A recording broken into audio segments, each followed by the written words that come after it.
Do y'all just want to do this without Seagrove? Just Yeah. chat about chess clocks. Yeah, I have a YouTube channel too. Yes, like I have to start making videos. Let me do a video. Sounds good.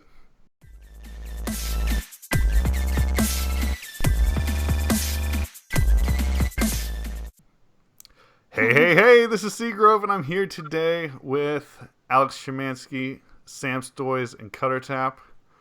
And I was looking at Finn to see if he smiled or laughed, and it's a still of him. So I'm intelligent.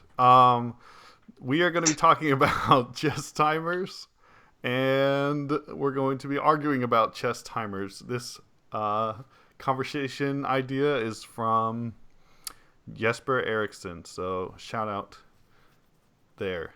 All right. You guys should introduce yourselves. We'll start with Phinnegan Daniel, Cutter Tap Lynch. Yeah, I'm Finn. Been playing Pokemon for like 8 years, competitively for like 4. I have this website called cuttertap.com that you should check out, and I coach and stuff. Cool. And you can hit them up for coaching. And where can they do that?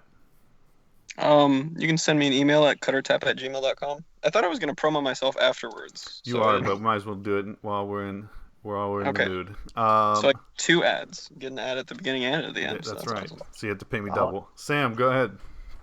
Yeah, hey, my name is Sam Chen. I am a competitive Pokemon player, whatever that means. I've been playing for 20 years, and I have been, I guess, taking this season easy. I've only been to 4 tournaments, but hopefully my ideas are still relevant. Cool. More tournaments than I've been to. Schemanske, go ahead. Hey, I'm Alex Schemanske. I've been playing for over half my life now. Been to a lot more events than Sam this year. All right, great. So today we are talking about chess timers, which are, there's a poll. Jesper put a poll up, yes or no to chess timers, and that's how I decided who I was going to ask. So my initial thought was they're not going to work. But then 2 of you guys said they would. 1 said no. Let's hear your initial statement on yes or no to chess timers. A 10,000 foot view on why. What did I say, by the way, in the poll? All right, Alex, you go ahead. So chess timers are unreasonable because Pokemon will never provide for the organizers, and the organizers are never going to buy them. It's not a good move for them. Okay. Yeah. Sam. Yeah, so I think chess timers are definitely a possibility because, I mean, I have a chess timer app on my phone that I use to play games with other people. So, like, everyone carries the phone around, and it doesn't take that much programming to, like, I could make a software app for a chess clock. And then, obviously, a Pokemon chess clock would need to have some sort of, some differences than a regular chess clock. For example, the ability to pause so that both players can shuffle, things like that, or for a judge ruling to happen. So I think it's definitely possible. It's a matter of whether I guess organized play wants to make that a reality. I think the technology is there. It's just a matter of commitment. Very cool. And Finn. Yeah, I'm in favor of it. I think it's a little bit hard to make it happen. Like I'm pretty much on the same boat with Sam. I think it would be a really good thing. It would eliminate one of the biggest problems in competitive play. Because if you think about like a lot of the issues in competitive play, it's all about time stuff. Like, rounds aren't long enough or players are slow playing and stuff like that. I feel like it could help with a lot of the main issues we run into, and I feel like it could also improve, it brings more skill into it, right? Because it rewards players for being able to think and play more quickly. So I think it's kind of an ideal thing. It's like, yeah, this is going to be hard to achieve probably, but if we can make it happen, it would be really great. Okay, cool. So you and Alex both hit on that. It would be difficult to make happen. So Alex, go into why this is difficult to make happen. All right. So like first, like the organizers or Pokemon would have to provide the chess clocks, and say NAIC needs chess clocks. That's over 1,000 chess clocks that would have to be provided. Say you want to ship them off to Australia. That's going to cost Pokemon money. It also will take away from any prize support that Pokemon's giving for the event because they have to pay for chess clocks. And that affects the draw that, like, I want to say, like, less competitive players would have towards a regional event. Like, they wouldn't want to go with less prize support and stuff. Like, it just hurts what people are already calling out. And entry fees might be raised if organizers had to deal with it. Right. All right. Sam, you mentioned an app to solve that. Talk to us about how we can get around at least the first monetary problems. I mean, like chess.com is a free app with like a clock, and you can literally tap, and then you can like it'll start. And sorry, this might not show up well on the screen, and you can tap like when the other person's done, and then you can pause if there's like a judge ruling or an end shuffling situation where both players need to shuffle. So I think the technology is there. It's going to be, I mean, as with any type of new change, and I think everyone agrees, first of all, that like having chess clocks would be ideal. Like if we could use the PTCGO timing rules, then we would eliminate the problem of slow playing or stalling or whatever that is, right? So if we come from that perspective, there is a way to remove it. It's just people changing the it's one extra thing to have to bring to tournaments. I mean, almost everyone has a phone. And there are small electronic chess clocks that are relatively inexpensive that organizers could provide to people who don't have it. Obviously, in the junior and senior division, it's a whole entirely different challenge. But let's just say, this for Masters division, this is definitely a very possible thing to do. I think with any shift in mentality, large change in rules. I know 2 years ago now I proposed first when before EUIC last year. I proposed changing the rule of prizes taken, like penalty being less prizes taken as opposed to an immediate draw 2 prizes for penalties. And I first posted that, I think, in the PokeDad group, and then 6 months of somewhat lobbying and people thinking about it, and then B-String coming out, and then TPCI made that rule change. And at first, a lot of the resistance I got was, well, how are you ever going to enforce this in the junior and senior division? Like, there are already so many things to keep track of. And my argument was, look, this is something that's better for the game. I know there's going to be challenges doing it going forward, but there's solutions. There's places you can try it out even. I mean, they don't have to they don't have to do this on a large scale for NAIC as the first tournament they try it. They can just do it for the Masters division in a League Cup in Bellevue, Washington, and have someone from Pokemon on site and see how it works out and see how people like it. So there's ways to make those incremental improvements. And obviously I'm predicating all of this on the fact that almost everyone has a cell phone nowadays or a smartphone nowadays, and they can download a free app. So that's incremental in there. That was good. Yeah. Finn, I should have brought this first. What benefits are there to chess clocks? Well, the biggest one is, slow playing. That whole issue is just eliminated, like right off the bat, right? If a player only has 25 minutes, and what's the penalty, right? If they run out of time, do you just lose? Is that the idea? In chess, it is a match loss. Yeah.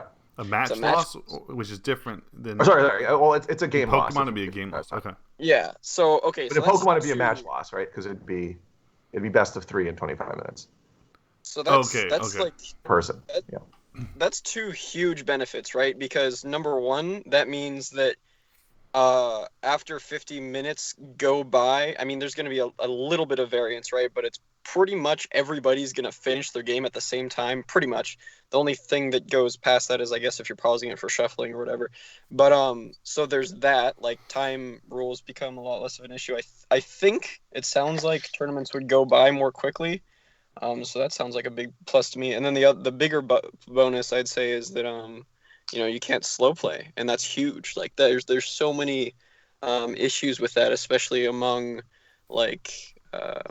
high level, like top 8 and top 4 and stuff like that at big tournaments. Like Azul had that issue at that Internats recently, I think in Brazil. Yeah.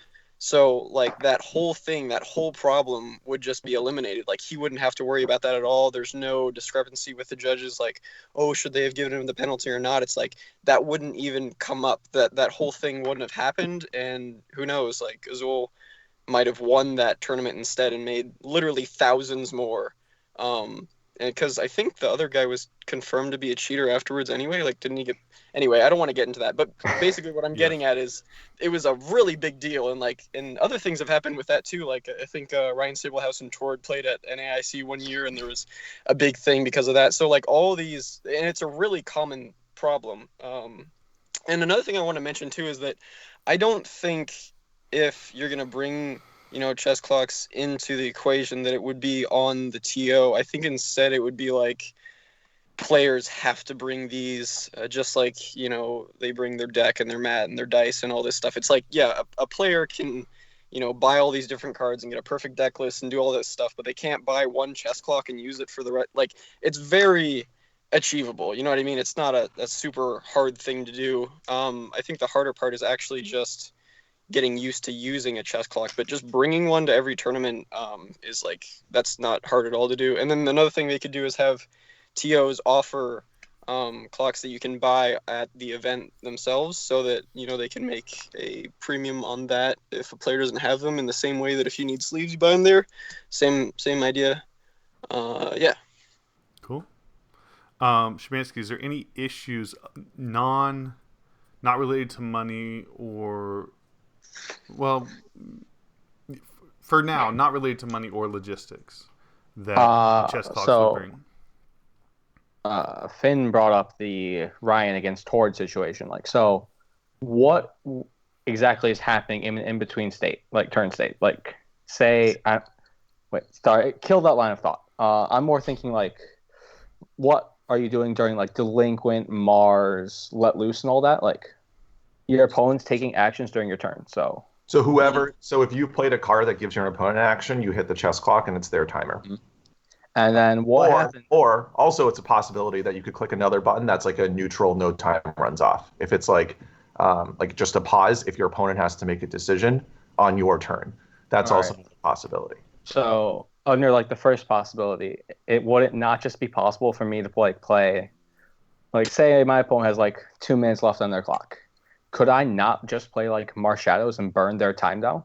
Oh no, let loose is a mutual shuffle. So I'm sorry, red card, not Mars Shadow. Red card, I think, would also be a pause, right? Because it would be forcing any sort of shuffle would be a pause. Like, if it's actually a decision, like Mars, which card do I I don't know if Mars is random or let's say there's an effect like your opponent chooses escape a card, or escape rope. Perfectly, escape rope. Your opponent, like when your opponent's actually choosing, it could, or I mean, there's no way to really timer stall in that specific situation. The way that's an actual problem now, like playing an escape rope is not how people timer stall in Pokemon today. It's on their turn, like drawing their card, looking at their hand for 15 seconds, and then passing. Like, that's how people timer stall, and this eliminates that part of it. It doesn't eliminate the parts of natural gameplay where people have to actually make a decision. Say with escape rope or with circulator or something like that. So, I have a question for you, Sam. What happens in that vein of thought? What happens when you play N and you shuffle in 15 seconds? And then your opponent's still shuffling. Oh no, the clock doesn't unpause until both people are done shuffling. But isn't that one big way that people are just wasting time? But you wouldn't be timer stalling, because you wouldn't be taking your opponent's clock by shuffling more. It would actually discourage people from having those 30-second in shuffles. I mean, I saw so many of those at regionals this year. But it would make tournaments last seconds to shuffle with no need for a 30-second shuffle, because you literally didn't look at your deck. Like people would fail an S-ball and shuffle for 20 seconds. Like, okay, come on, dude. Like, it would eliminate those situations altogether. Okay, so what does that do for the time of the tournament? We could make it so that each person has 25 minutes on the clock. This is a hypothetical. So we can make it so that each person has 25 minutes on the clock to play all 3 games. And the round time is 60 minutes, and there's no such thing as plus X turns, because you don't need that anymore.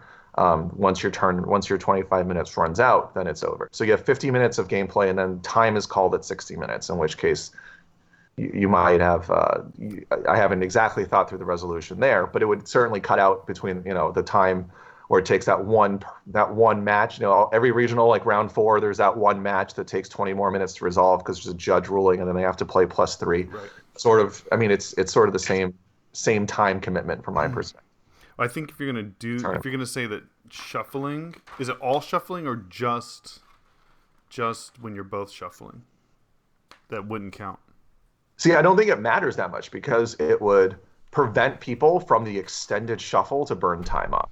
In Anaheim, when I was playing in round 3, I was playing Blastoise against like one of my friends who was also playing Blastoise, and the table 2 down to me, there was like a judge confrontation where one person was playing, he wanted to play like an Ultra Ball and then a Level Ball together without shuffling, and his opponent insisted on shuffling Which, I mean, if you are insisting on shuffling between your opponent's consecutive searches, there is no chance in my mind that you aren't trying to timer Yeah, stall. the judge So should punish them.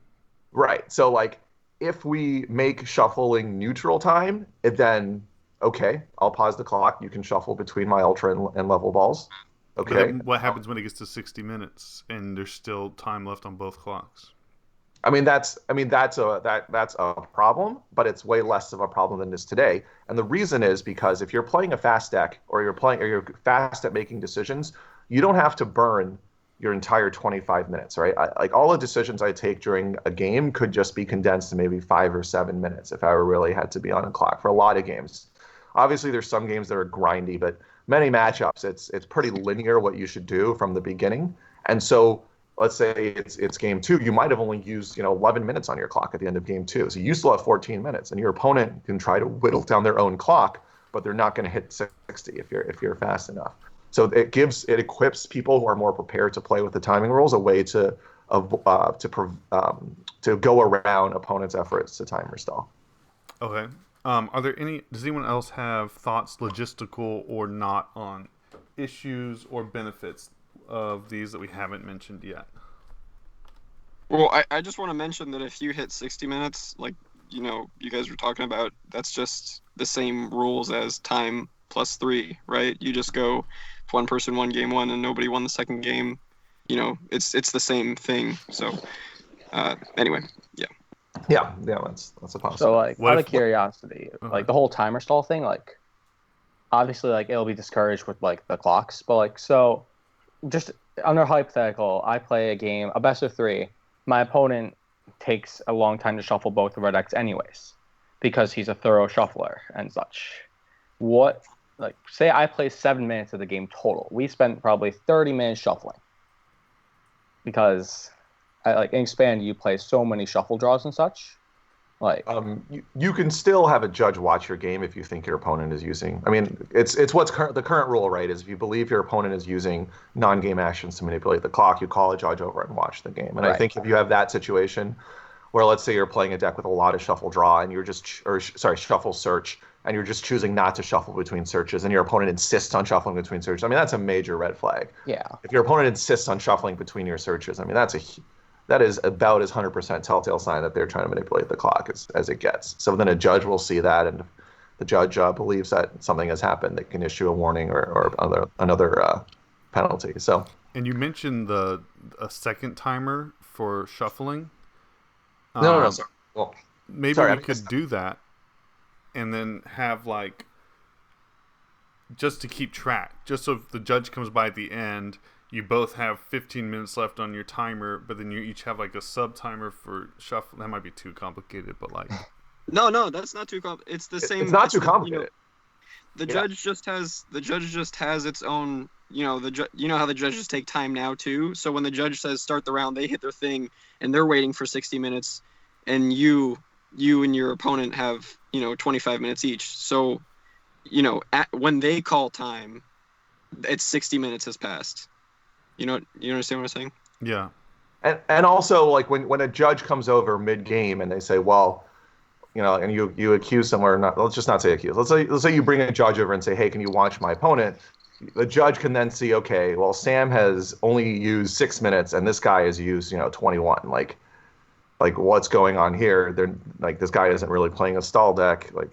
And stall decks actually use less clock, right, because there's less game actions. Than a deck that Archie's Toys, my favorite deck, which takes a 5-minute turn 1 every game. So, and I think one of the things that no one has brought up yet is that there's legitimate reasons sometimes that you may want to use more than, say, the guideline 15 seconds per action, right? Let's say I'll give 2 examples. The first example is I'm playing Archie's Toys. I have a complicated turn 1 hand.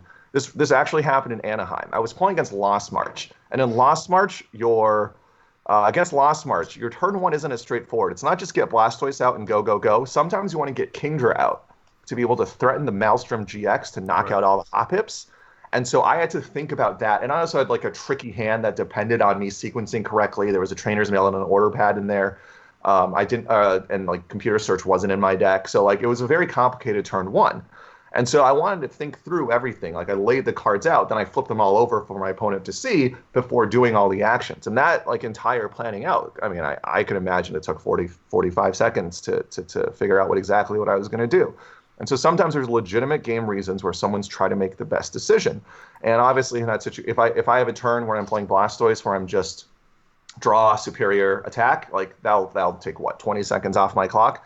So if that. So there's legitimate reasons why sometimes a turn is longer and sometimes a turn is shorter. I'll give you another example. This is the second example I wanted to give, which happened to me at NAIC in top 8. I was playing against Andrew Mahone. We had already played in Swiss, and if he was paying attention to my discard pile, he would have known I played an Oricorio, but I wasn't sure. It was game 1 of top 8, and I wasn't sure if he knew I was playing Oricorio. And so in that situation, in the between turns promotion stage, I actually checked his discard pile to count for something, and then I had to check his discard pile a second time to check the number of Pokemon he had without revealing that I had the Oricorio play. So in that instance, I definitely took longer than 15 seconds to promote, but the judge at the table, Marcus Raj, and bless his heart, he's a great judge, and I have nothing bad to say about him. But he gave me a penalty or a warning that I deserved, which was looking at the discard pile twice before promoting an active. And from a third party perspective, you look at it, it's like, okay, Sam, what is Sam doing? He's just burning clock. He should just promote something. But from my perspective, I was making sure I had the Oricorio play set up. And I literally told Marcus, I accept the warning. How much time do I have? Because I was going to accept the warning to make sure I had the play. I knew I hadn't incurred a warning that tournament, and so I could accept a warning in that state. And there's no way I wasn't going to. So like in that situation, there's a legitimate reason for me to take more than 15 seconds. But as soon as I knew the Oricorio play was coming, if you watch my match, you'll see I just did things like 1, 2, 3, and just like attacked with Oricorio and placed the counters where I wanted to. So. Hopefully those two examples from my personal history, I think you get a sense that there are legitimate reasons why sometimes your turn might be longer than others. And if you have a chess clock, it doesn't penalize you for thinking. And if you think about it this way, if everyone gets 15 seconds always for each action, there's no way that like every action, to make your best play, it only takes 15 seconds of thought. And so having a chess clock, I think, could improve, quality of play for some people as well. Any other thoughts on that before I go on to our last question? Yeah, well, I have some. I don't know if we're going to go over this anyway, but I also want to mention that, and maybe this was implied anyway, but you're going to get a lower tie rate, in my opinion, with this system, because anybody who, in tournaments goes, okay, I lost the first game, I'm going to try and take a long time, game 2, and then hopefully win game 2 to get a tie, like that doesn't happen anymore. Like you're going to have far fewer ties because there's no motivation for people to do that. So I don't know if that was already obvious, but I just want to mention that's like a really good thing, because I think almost everybody is in favor of less ties happening. Because anyway, that should be obvious. And then another thing I want to mention too is like the critiques against chess clocks in terms of like, past the it's hard to actually get it to happen thing, like when Alex, you were mentioning the red card and stuff like that. It's like maybe those are problems, like maybe that's true, but the thing is that's already an issue with the current system. So if the only critique you can provide in terms of that department is like problems that already exist now, then there's no downside to just going with the new system because it's got fewer flaws, even if it does still have some flaws. Okay. To one last small comment to piggyback on what Finn said. I do think the main objection to chess clocks is legitimate, and it is the logistical issue. Like, I think there is a concern that if we're going to use a chess clock, everyone should use the same clock or same app. Right. And I think the app would have to come from organized play, and they would have to say this is, either we use the app I showed you guys earlier in the video was the chess.com app, but either we use that or I use it on our own. There's app rules around it. I mean, I think the logistical issue is the primary concern. I think the gameplay fairness issue, I think, is very obvious that chess clocks are better than no chess clocks. So, Alex, did you want to respond? I mean, in a perfect world, we have chess clocks. I like this, yes. But obviously, Pokemon's never even close to a perfect world. And, What do you mean? We have the perfect invite structure. Yes. Big facts. Tell me why I'm going to like a million different countries this year. Because you Thanks. love Yeah, the I've been there. game. I've been there, Alex. So, two things. First of all, if we're all using an app, it's going to happen that people's phones start dying. So you have another logistical thing where you're going to need power strips. But they already do for VGC, but that's That just was going to take exactly what I was going to say. they're going to take up more space. But I think that's workable. Also, I feel like we have the problem of like, say my opponent has their phone for the chess clock. They just get a random text from, Airplane say, mode. someone who's standing behind me in like a top 8 match or something. You have to be in airplane mode. Yeah. Yeah. Like it's But- just very but- like it opens risk to like random things like that. That was the last thing I want to ask you guys about. What about issues of people using a fake app that takes their opponent's time, or people like hitting the clock when they're not supposed to, things like that. Yeah. There are about 4 people in the Pokemon community who I would say could actually make a fake app like that. And I mean, I think the risk, obviously there's going to be risks, right? With any new implementation, when they went to Arcanine Labs for deck lists, there was a risk. What if someone submits the wrong list, or and they actually had the right list saved. Like there was a lot of what if the website doesn't capture the list. I mean, there's obviously things like that, but I think through testing and doing it on a small scale first at a league challenge or league cup somewhere near TPCI's offices where they could have people there to observe. And I mean, you could definitely scale this up. It's like any software implementation, right? You start from a controlled sandbox and you do UAT, which is user acceptance testing, and then quality control, and then you implement. So, I mean, I think a similar process can happen. I think no one's calling for it to happen tomorrow. We've been doing it for 20 years this way, and it's worked to some extent. But in 1999, when I first started playing, there's no way my cell phone was heavier than my deck box, and and it was big, and like there was nothing you can do. There was no technology available to make this reasonable. But today there is, and I think it's one of those things where, it's one day we could get with the times on this. Yeah. And the one thing I'll say too is that, I mean, chess has proven that this works, right? Chess is a game where that been using chess clocks since clocks were a thing. So clearly, this clocks can be used in gaming, and a lot of competitions have clocks in, like all sorts of video games have clocks in them. So we know the concept of using a clock is a good one. The matter is obviously logistically implementing it, and I think some of Schemanski's points are absolutely correct in terms of the logistical issues. Finn, were you gonna say something? Well, so I want to note that I think, I think you want to do hard clocks, like real, not hard, like real clocks, not just on your phone. I feel like that would eliminate a lot of the, potential risks with people using their phones. And I think the Pokemon company could actually sell the clocks themselves, and then they could say like, hey, this is the uniform clock. It's like a Poke clock, and you got to buy this, and then they sell them at the tournament. And then everybody's using the same thing. There's no risk with like your phone being on airplane mode or using a different chess app or something like that. And I feel like that's the practical way for them to make money through this. Because if you think about it, like Pokemon's a company, right? Like if they're not going to make money or something along those lines, make money, then they don't really have an incentive to implement anything. So if there is actually a financial incentive with them selling these clocks, then I could definitely see them actually getting behind it. So the main problem I see with that is like league level events. Like, how would that ever work with physical clocks? Well, if you just say Pokemon ships mats and promo cards out to the TOs, right? So they could just ship them out the clocks. I mean, they can. I'm imagining a pretty cheap clock, like nothing crazy. Yeah, of course. And just say like, hey, gotta cop one of these if you don't have your own. So.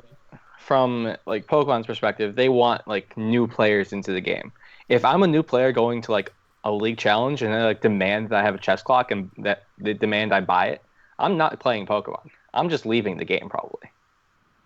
Well, I mean, if if it's like $10, it's like that's probably as much as you spend on dice. I mean, let's just think about how much people complain about entry fees to everything. Think about how much money you spent on your deck. Like, Oh, I know. $10 is nothing for. I agree for with you. 10 years of being. I don't think people are going to be very deterred by this, and I also think that some TOs would be willing to just loan them out or rent them or some other thing like that. Like, I don't. Yeah, if I think the main thing is the production. Like, if the product itself is just low cost, I think it's fine. If it's more like $30 and above, it might be a different story. I don't know how much these things go for, to be honest with you, but I don't think they're cheap. Okay. Like, but also, like, it comes with, like, I'm a new player and I'm now trying to learn how to play with a chess clock against, say, like, Danny Altavilla, who's, like, an incredibly fast player who will be very good at it. Like, that, it just, like, it creates more of a line between the top players and, like, any new player whatsoever. Like, Okay. Yeah, I can see that. Well, I mean, it's funny you say that, actually, because that's an argument basically that, more skill is coming into the game and that you need to have less skill in a game to make it more accessible for new players. So it's kind of an interest, and it's true, like, Yeah. the less skill, it's just kind of it's just kind of funny to think about it that way. right. I'm just like, Oh, go sorry. ahead. No, you go ahead. I'm just thinking from, like, Pokemon's perspective, that's what they want is more players, and, like, Mm-hmm. implementing something that would create a rift between their players could be very bad for them.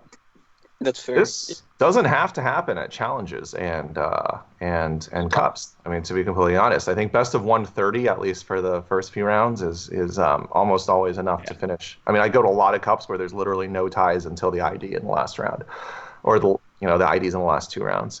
Another thing to mention is I think a lot of it comes with marketing, right? So I bought a laptop, a pretty expensive laptop, through my company, and, like, there was, like, some promotion through one of the retailers that, like, you buy a laptop and then they give you, like, a flat screen TV, right? So it's a lot of it is also about marketing. It's like you pay your $50 entry fee and you get a chess clock, as opposed to it's $40 and you can pay 10 more for a chess clock. And it's like you buy something, get something free versus buy these two things. I mean, there's ways to get around, I think, those issues. And I think there's some agreement, at least among us three, that ideal state chess clock would be great. I think players can work with organizers who can work with organized play to sort of figure out the best way to make this happen. And honestly, it doesn't have to happen this year. It doesn't have to happen next year. And I think that this conversation is good to get people talking about it. A lot of things change when enough people talk about it. For example, going to the best of three best of three as opposed to best of one at regionals and higher level events. I mean, people were talked about that for 2, 3, 4, 5 years before anything changed. So, I mean, I think the one question is whether it's feasible, and that question, I think Alex is more realistic than I am about it. But the other question is it good for the game? And I definitely think it's good for the game. So it's just a matter of the logistics, in my opinion. Yeah. And then another thing I was thinking is, like, we don't have to go full scale. Like, yeah, maybe you don't have it at small tournaments like cups and challenges, but maybe past that, you don't even have it in Swiss and day one of regionals. Like, maybe it's just a day 2 or just a top 8 thing, and TOs only need to have 4 of them for the top 8 matches. You know what I mean? Like, it could be, start out small. It doesn't need to go crazy right off the bat. Well, it could start out small. I think top 8 is where you really don't need it because you have as many judges. You have judges saying, you have table judges, yeah. I don't know about that, man, because like I was saying with the Azul example and then Tord versus Ryan, I don't know if Tord versus Ryan was in top 8 or what that was, but I definitely think it's still relevant. I think it's more relevant because way more money's on the line. Yeah, but I think the rules have become a bit more strict. The enforcement of the rules has become more strict and standardized since both of those. And partly because both of those. One thing I will say in the Tord and Ryan situation, I'm friends with both of them, so I'm trying to be as objective as possible. Tord didn't necessarily have an obvious choice for what to promote. He didn't have a float stone on any of his Pokemon, and he was like, and so there wasn't like an obvious choice that was being held. And then Tord also wasn't wearing a watch, so he wasn't like counting down a timer, for that match. On the other hand, from Ryan's perspective, it does seem like Tord's decision could have been faster. So, I mean, that's definitely like a situation, I think, that it's hard to attribute blame to either player or to the situation or anything like that. But I think objectively, a chess clock would have prevented that from happening because Tor would have ran down the decision to promote an active on his timer. And if he feel like in the chess clock situation, if he felt he needed to take 30 or 40 or 50 seconds to make the best decision in the critical top NAIC game, then that comes off of his clock and not off of the communal clock. In those situations. So given like my opponent takes like a minute to make a decision, is that still considered like penalizable, like for slow play and stuff? Because like we still have a 60-minute clock that we have to finish by. If you're taking, I know Sam said he took 40 to 45 seconds on one action. I don't really think that should ever happen. It wasn't 40 to 45 seconds on one action if you think about it. It's 40 for 45 seconds, and then I play my entire hand down immediately, consecutively. Right? So it's not the 45 seconds for one action and then I think for another 15 seconds. It's 45 seconds, then I ultra ball search for something, then I trainer's mill immediately, and then I bench something immediately, and then I go Archies. And I play VS Seeker immediately, then I go Archies, or I go a compressor first, then I go Archies. So like it's not like 45 seconds and then another 15 and another 10 and another 15. It's 45 seconds and then I take like 5 consecutive actions. Right. And I understand that, but I've heard from judges and other people that I heard this from Vince. He said, I would never allow 45 seconds for an action. And maybe that's not how it because should there's be. no chess clock. If there were, it would come out of my time. That's the other the thing possibility is, it's like, it's up to an... run. Sorry. Oh, sorry, go ahead. I was going to say the other possibility was to let the 25 minutes run and just have rounds that are like 65 or 70 minutes, which is realistically what happens anyway with some of these tie and judge ruling situations, or like +3 plus judge ruling situations. I mean, you could just let the 25 minutes run. Just say, look, there's no way you're going to timer stall. So, and under that situation, do we just eliminate ties from the game overall? Just like kill them? You can still ID. I mean, we don't. It doesn't. But is there a way to naturally tie them? Can you actually ID? There's no natural tie. You could create a natural tie game state with 2 stall decks, and just have. I mean, but eventually one of you is going to run out of time. So chess clocks have this. Yeah, that's fair. No, that's fair. Like in the video game, they can't they have natural ties, but they're so unlikely. Well, so like they can't ID. Like, would it be the same for us? Because there's no real way to tie. That's actually the first legitimate concern I've heard today, honestly. Like when 2 stall decks who can't take any prizes or deck each other out, and they just keep playing. So you're right. Maybe one of them runs out of time. Maybe a 60-minute rule is necessary for those situations. Yeah, like I think you have to have some form of total time limit. It's just ban Waylord. I mean, but Waylord. Okay, Waylord's stupid. Moving on. What about Waylord and Magikarp? Stop. Oh, that card is so good, actually. I Okay, hate I won't this get into it, but I'm scared of that deck. Like with Archie's, oh my gosh. Anyway, Lugia lost on it. All right. So let's end. Alex, what shout outs? Shout out to 6 prizes. I'm a writer there. Shout out to my sponsor, Top Cut Comics. Watch out for future YouTube videos if we ever get there. Yeah. Sam. Follow me on Twitter at SamStoice. This should be on the video somewhere here. Yeah. Shout out to Diane Schemanske, the best player in Michigan. Shout out to Finn for being on the video, and shout out to obviously Seagrove for hosting all of this. Finn, go ahead. Check out my website, cluttertap.com. It's the best one ever. Coach with me if you want to.